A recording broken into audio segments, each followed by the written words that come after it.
The year 1976 saw again the contamination from Prabhupada's god brothers infecting the devotees with the Sahajiya spirit. Under the influence of one of "For myself, I can give up this whole business of books and chant, but you can all go to hell if you are so..."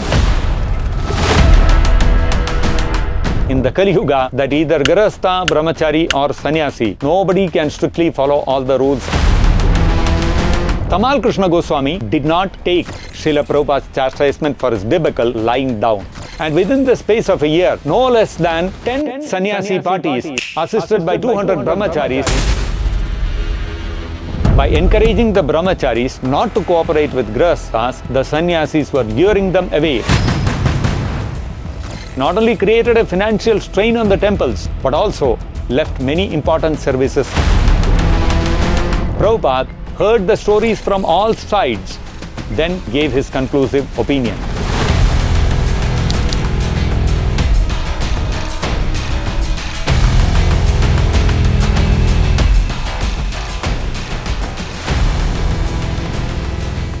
Hare Krishna, Vishwaguru Srila Prabhupada ki Jai. Welcome back to the 9th episode of Concatenation of Crises in ISKCON, which is the first chapter of the ISKCON Files series. This episode will also mark the end of the first chapter. Mind you, not the end of the series, but only end of the first chapter, with the upheavals in ISKCON in the year 1976. Before we talk about the Fratricidal war, which threatened to split ISKCON into two in 1976, we will first look at another incident. The year 1976 saw again the contamination from Prabhupada's god brothers infecting the devotees with the Sahajiya spirit. Under the influence of one of Srila Prabhupada's god brothers, some leaders in ISKCON started a Gopi-bhava club, falsely thinking that meditating on the mood of the gopis would elevate them to the level of love of Krishna artificially. This artificial attempt to reduce love of Krishna to a cheap imitation threatened the very fabric of ISKCON. Tamal Krishna Goswami recalls this incident in The Perils of Succession. In his discourse, Prabhupada usually spoke of bhakti generically, yet he did not hesitate to translate Rupa Goswami's Bhakti Rasamrita Sindhu, a work entirely devoted to analyzing devotional relationships. His 17-volume translation of Krishnadas Kaviraj's Sri Chaitanya Charitamrita highlights many intimate pastimes in which Chaitanya and his companions became absorbed in and identified with the conjugal mood of Radha and her companions. However, Prabhupada repeatedly warned his audience not to compare these holy transcendental descriptions with their seemingly mundane equivalents.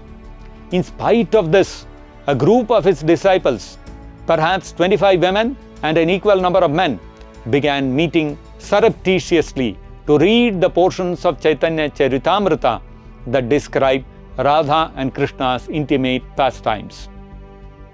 News of the Gopi-bhava club reached Prabhupada during his visit to Los Angeles in June 1976. Summoning the available GBC members and sannyasis, Prabhupada ordered an investigation. He expressed grave concern that such meetings, if allowed to go unchecked, would lead to illicit activities, thus thwarting the preaching mission. The club leaders appeared before Prabhupada, explaining that they were not trying to imitate Radha and Krishna's love affairs, but simply studying the descriptions in order to develop such desires. Prabhupada's lips quivered with anger. First deserve, then desire.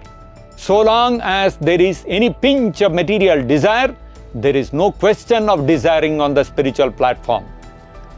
When another of their leaders asked what harm there could be if they restricted their readings to Prabhupada's books, Prabhupada quickly refuted his argument.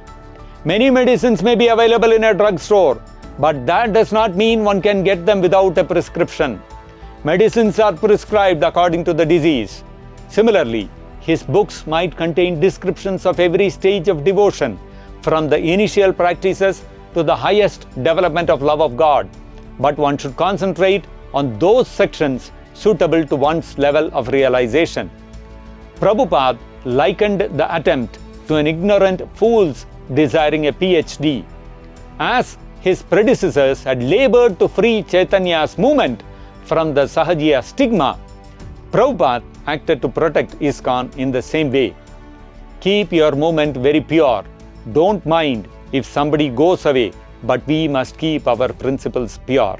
Actually, this incident shows how even a slight deviation from Srila Prabhupada's teachings can lead us not back to Godhead, but to hell. Hence, it is all the more important that we strictly follow Srila Prabhupada's instructions without even a millimeter of deviation. If Srila Prabhupada has ordered a ritual system of initiation in ISKCON on 9th of July 1977, then it follows that if we don't follow that instruction, then we are paving the way for havoc in our spiritual lives and diversion from the desired goal of developing Krishna Prema. Coming back to the incidents of 1976, the minimization of Srila Prabhupada continued in ISKCON. The leaders in ISKCON still were trying clandestine methods to oust Srila Prabhupada. In 1970, they had omitted His Divine Grace and Prabhupada from the titles of books printed in ISKCON Press in Boston. Do you remember that?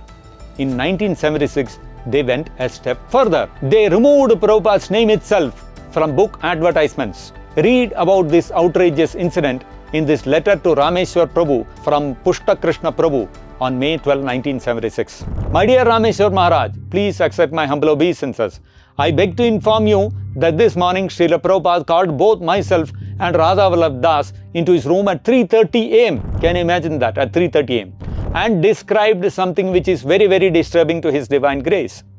Concerning the advertisement in the Asian Studies booklet from, I believe, March 1976, with which I know you must be familiar, there was one ad for Srila Prabhupada's books, but it is obvious that His Divine Grace's name was intentionally avoided in each and every instance.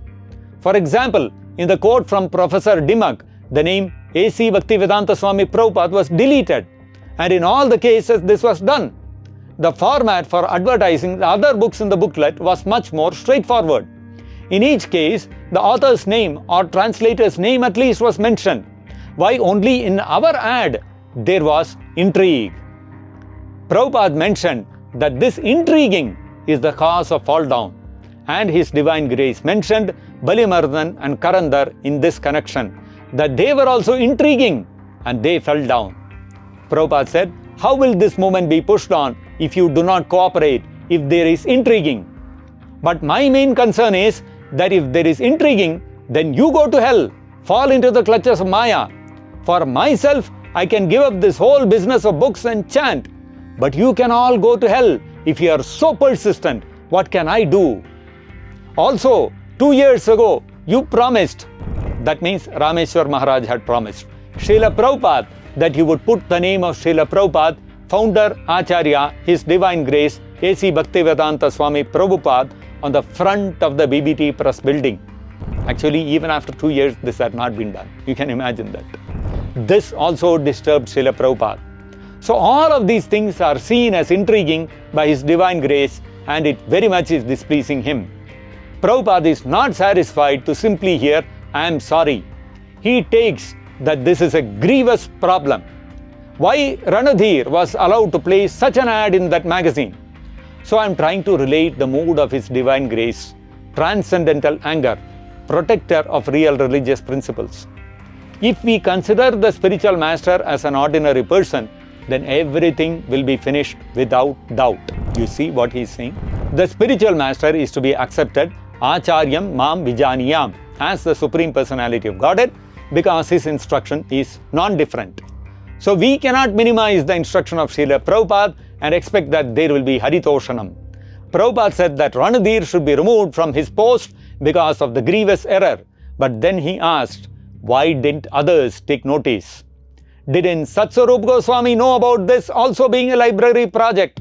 In any case, I think that we must re-evaluate our policy with regards to glorifying the Acharya. What is this? Re-evaluate the policy? What is the policy? Prabhupada's complaint is, why all the intrigue? This leads to fall down. If we consider the spiritual master as an ordinary person, then everything will be finished. This letter was bang on target. This contagion had deluded the leaders in ISKCON. Just like a fever of meningitis, the leaders of ISKCON were in the throes of a feverish, demented delirium, the delirium of becoming Diksha Guru and Acharya.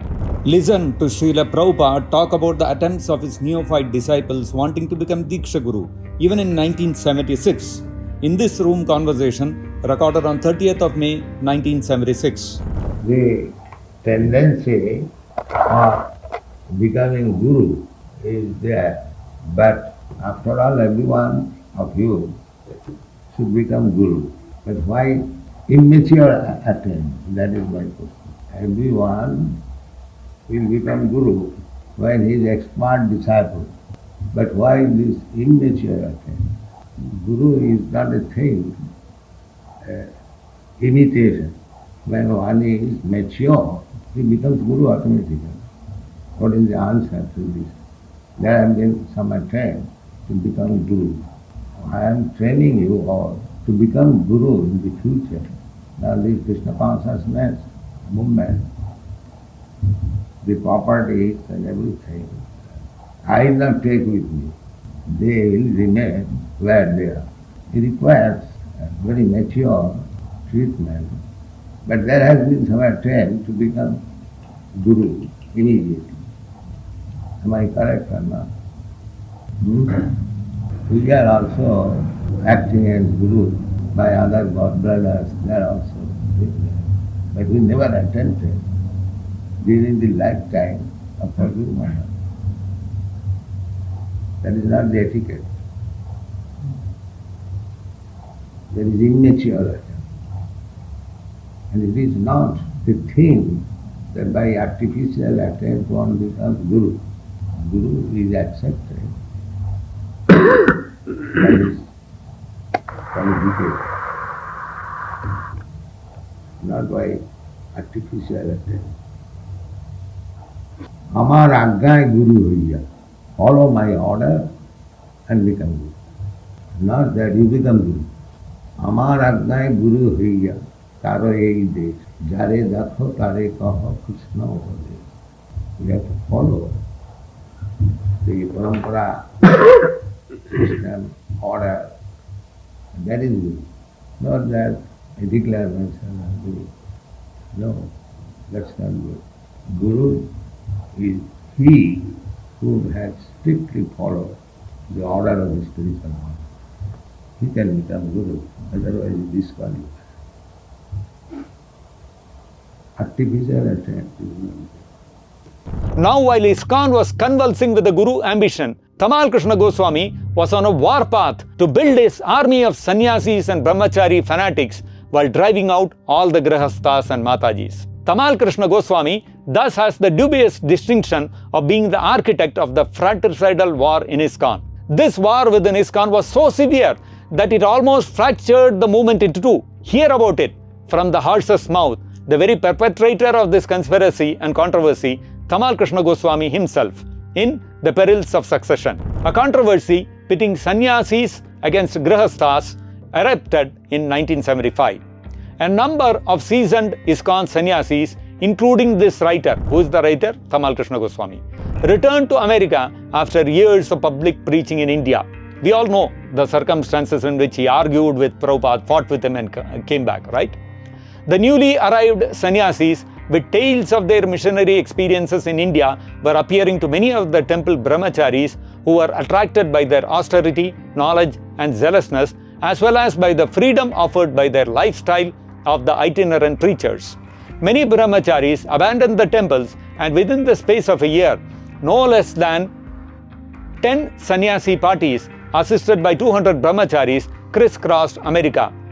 Temple presidents felt the sannyasis' visits were more for recruiting local brahmachari residents to leave the temples than for uplifting and protecting the spiritual standards. The conflict came to a head at the annual All ISKCON festival in Mayapur, West Bengal in March 1976. The sannyasi-dominated GBC body, under the chairmanship of this writer, Tamal Krishna Goswami was the chairman of the GBC, passed a number of controversial resolutions. Husbandless women with children could not live in an ISKCON temple. Husband and wife could not live in an ISKCON temple, even if separately. Before entering marriage, Devotees should have a means of supporting themselves and not expect to live off ISKCON. Upon getting married, a householder would be financially responsible for his wife until such time as he took sannyas. The resolutions passed by the predominantly sannyasi GBC body attempted to selectively legislate certain aspects of India's long-standing social system. That they were ill-suited to America and particularly to the prevailing conditions within ISKCON was clear from Prabhupada's response as he sought to prevent further escalation of the controversy. He disapproved of preventing single mothers with children from living in the temple. I cannot discriminate man, woman, child, rich, poor, educated or foolish. Let them all come and let them take Krishna consciousness so that they will not waste their human life. When the North American Grihastha temple presidents arrived, the discriminatory legislation and its potential to split ISKCON alarmed them. During his morning walks, Prabhupada sought to mediate, suggesting that the Grihasthas form a small committee to define how they should live. One of the leading sannyasis argued that the problem was that Grihasthas had a propensity for enjoyment that undermined the austere temple atmosphere. Their association was thus unfavorable for both brahmacharis and sannyasis. Fanaticism was Prabhupada's response. We should always remember that either Grihastha, brahmachari or sannyasi, nobody can strictly follow all the rules and regulations. In the Kali Yuga, it is not possible.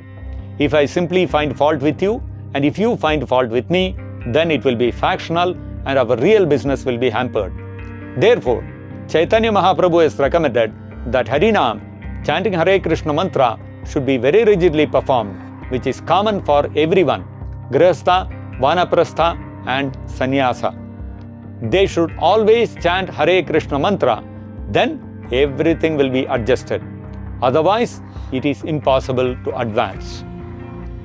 Although Prabhupada appreciated the service of his leading sannyasis and their men, which amounted to more than 50% of the distribution of his publications worldwide, he was clearly displeased with their sectarian views. It was inappropriate for them to constantly dwell on the Grihastha's affairs. He told a story of two Brahmanas who were about to cross a river when a lady approached them for help in crossing. One of the Brahmanas took her on his back and assisted her across. After she had departed, the two Brahmanas continued their journey. But the other Brahmana continuously criticized his associate for allowing a woman to touch his body. At last, his friend had had enough. I carried her on my back for 10 minutes, but you have been carrying her on your mind for 3 hours. The misunderstanding did not abate. The polarization so surcharged the festival atmosphere that Prabhupada was unable to rest. Finally, he decided to call a meeting of the contesting parties. He listened attentively to a neutral brahmachari's argument. The real issue was men and money.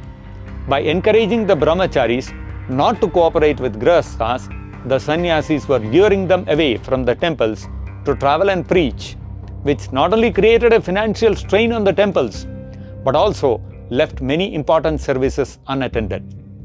Prabhupada heard the stories from all sides, then gave his conclusive opinion. Discriminating between grihastha and sannyasa was wrong. Everyone should be judged by his advancement in Krishna consciousness. Whether one is a Brahmana, a sannyasi or a Shudra, regardless of what he is, he can become a spiritual master if he knows the signs of Krishna. Party politics would finish everything. There was no particular service for a grihastha, another for a sannyasi. All were servants of Krishna and should do the needful. Anyone can preach and anyone can serve in the temple. It was all right for a brahmachari to want to travel with a sannyasi, but if he had a responsible temple service, he must not leave. Ashramas do not determine the quality of a devotee. The GBC was asked to strike out the biased resolutions. The temple presidents felt vindicated. That was Tamal Krishna Goswami's version of the Fratricidal war in ISKCON. He has understandably put it a bit mildly. But other devotees' versions give a much more grim picture of what went on. Another devotee who was a first-hand witness to those incidents of 1976, Uttama Shloka Prabhu, remembers as follows. This is from Why TKG Was Banned to China by Srila Prabhupada by Uttama Shloka Prabhu. Jayatirtha, GBC of Chicago, was the GBC liaison at these Mayapur meetings which I moderated. Each temple president told their story one after the other and we discussed the details as a group. Of course, I also told them why Chicago was never raided by Tamal's men. The Canadian temples were spared since the Radha Damodar party never went there. Jayatirtha took our compiled grievances report to Srila Prabhupada before Mangalarati the next day. You can imagine how much critical it had become, that before Mangalarati they are going to discuss this with Prabhupada. After Srila Prabhupada assimilated the details of our report, he obviously understood the serious repercussions of problems created by Tamal's subversive, self-serving, destructive activities and decided to take the most powerful disciplinary action against a disciple that he had ever done. It shocked the ISKCON world, to put it mildly. I waited at Srila Prabhupada's door for Jayatirtha to tell me the results of their meeting. It seemed so strange now that I wasn't allowed in, considering the circumstances. After about 15 minutes, Jayatirtha cracked open the door and quietly told me the news. Srila Prabhupada is sending Tamal to China. My jaw dropped, my eyes bulged out, and then a huge Cheshire cat smile appeared on my face. I couldn't believe it. I was stunned. I immediately lit the fuse by telling others, and it spread like wildfire all over the Mayapur temple compound. We had quite a Mangalarati Kirtan that morning. A few hours later, I went upstairs to go on the morning walk on the roof. There were about 30 devotees following Srila Prabhupada as he talked to Tamal about going to China. I was following behind Tripurari, several people back. After a few minutes, the crowd circled around Srila Prabhupada and Tamal as they stopped to continue talking.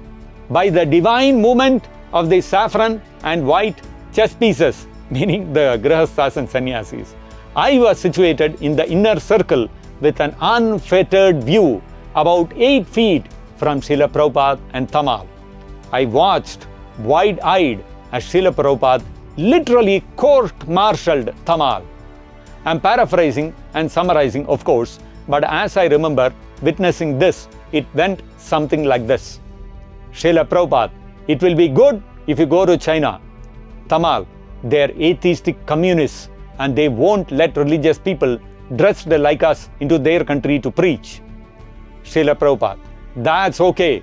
Don't wear a dhoti, leave your danda, cut off your shikha, don't wear tilak, grow your hair, wear a suit, and you can go as an incense salesman to see if he can spread Krishna consciousness there.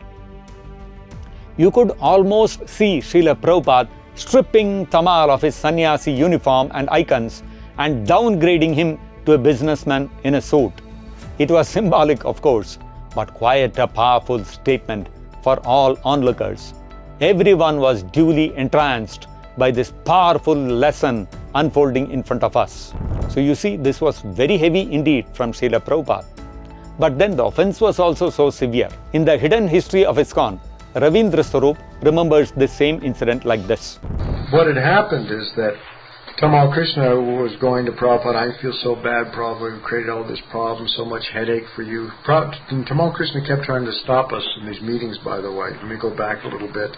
He would send word down, Prabhupada has headaches, these meetings are cause headaches, you have to stop. We didn't stop. So anyway, so Tamal Krishna was feeling very upset, and he said to Prabhupada, I feel so horrible, I just wish I could be China someplace, thinking the farthest away place. And then the next day, Prabhupada says to Tamal Krishna, you mentioned China. They said, that's not a bad idea. And Prabhupada had this idea that he wanted Tamal Krishna to go and open China, because then it was completely closed, nobody could get in, so we'll find a way to preach Krishna consciousness in China. And which looked like Tamal Krishna as exile. Prabhupada called it a fratricidal war. So you heard, Ravindra Swarup Prabhu's version of what went on in that fratricidal war. Actually, Tamal Krishna Goswami did not take Srila Prabhupada's chastisement for his debacle lying down. He did not take it lightly.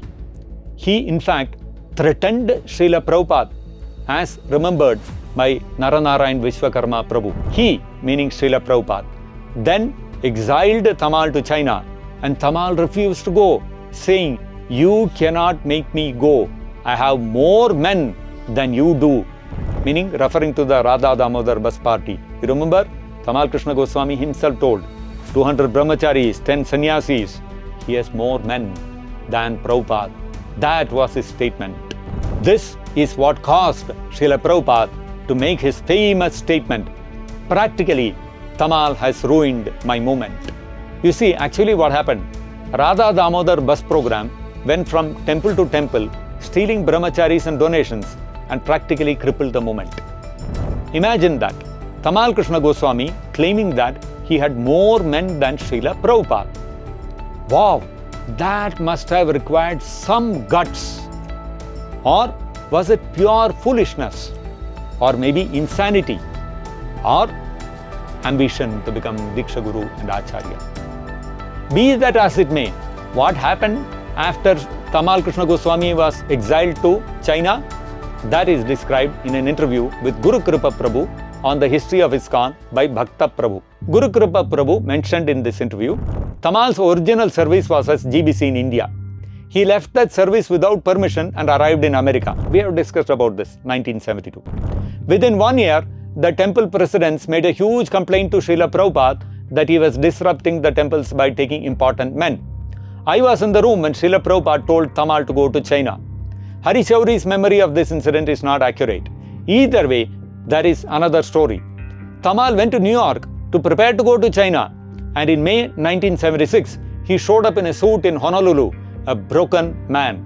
He could not get a visa to China, he had no service to do in India, and he could not go back to America, so he was quite depressed.